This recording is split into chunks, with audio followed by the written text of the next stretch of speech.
एक सवय लागली की शासकीय निधी हा शासनाचा म्हणजे जनतेचा नाही, हा आपल्या वैयक्तिक इस्टेटीचा, आपल्याच बापाचा पैसा असल्यासारखं यांच्या मनात धारदार. हे पैसे त्यांची किती इस्टेट असो कुणाची, हे पैसे त्यांच्या इस्टेटीतनं निर्माण झालेले, ते जनतेच्या पैशातनं निर्माण झालेले पैसे आहेत. आणि ही मिरज पंचायत समिती ही राज्याची बऱ्यापैकी सगळ्यात मोठी असलेली पंचायत समिती. खात्री आहे की नवनिर्वाचित पंचायत समितीचे सभापती आणि सदस्य सर्वांनाच न्याय देण्याचं काम या इमारतीतून करतील.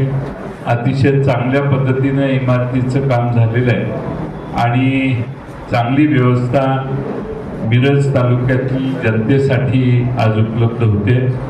हा जिल्हा याला सांगली जिल्हा म्हणतात. सहजासहजी विकला जाणार नाही. कितीही रेट काढा.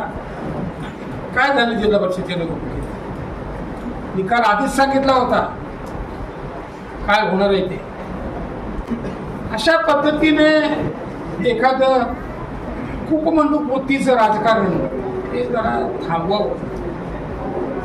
या देशातला एक महत्वाचा पक्ष मानला जातो. त्यांनाही माझी विनंती आहे, कुठल्या कोपऱ्यात काय चाललंय, कुणाच्या व्यक्तिगत एखाद्या तुमच्या सदस्याच्या स्वार्थासाठी पूर्ण पक्षाला वळण देण्याचं काम चाललंय का, त्याचा एकदा अभ्यास करा. खरं तर कार्यक्रमाला आपण चांगला कार्यक्रम आहे आणि चांगल्या कार्यक्रमाला अपशकून लागू द्यायचा नाही. कुणाचं तरी आयऱ्या गायऱ्याचं नाव घ्यायचं नाही आपल्याला या कार्यक्रमात. इतका छान काय की नाही, माझ्या वळचणीनंच पाणी गेलं पाहिजे, अजिबात होणार नाही. मिरज तालुका तरी खपून घेणार. पण तुम्हाला सांगतो, हे मिरज पॅटर्न म्हणजे नुसतं मिरज शहराचं पॅटर्न आहे असं गैरसमज कुणीतरी करून घेतला आहे. असं गैरसमज करून देऊ नका. मिरज पॅटर्न काय आहे, सहजवारी गेले तोपर्यंत ठीक आहे. आता सहजवारी जाणार नाही आहे. मिरज पॅटर्नला तुम्हाला तोंड देणं फार अवघड आहे. ते सहसा कोणाला शक्य झालेलं नाही आणि तुम्हाला ते होणार नाही. त्यामुळे अशा लोकांनी आपलं सावधतेनं आपल्या परीने आपल्या मर्यादेत राहावं. आज एक कार्यक्रम झाला दादा, खरं उल्लेख करावा लागेल. आज काल सरकार, घोरपडे सरकारने समान आदेशच केला, यायचा आहे. सगळे एवढे हजर झाले, परंतु 15 कोटी देऊन बेळकीमध्ये दादा उद्घाटन आज झालं. मला वाटतं त्या बेळकी गावामध्ये 15 लोक सुद्धा नव्हती. बाहेरच्या गावातून तुम्हाला एखाद्या गावाला 15 कोटी सारखा निधी दिल्यानंतर लोक येत नाहीत. जनमत काय चाललंय याचा तरी विचार करावा.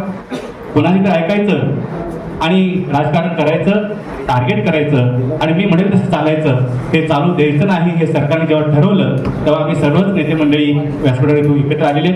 बोलण्याचा हा व्यासपीठ नसलं तरी आज एवढंच सांगेल की इथून पुढे एकतर्फी एखादी गैरशाही त्या मतदारसंघात चालू दिली जाणार नाही. महत्त्वाची गोष्ट म्हणजे आता ज्या सभागृहात तुम्ही इथं बसला आहात, त्या येत्या काहीच दिवसात तुम्हाला सभागृहाच्या बाहेर पद्मभूषण डॉक्टर वसंतदादा पाटील यांचं नाव तुम्हाला बाहेर दिसेल.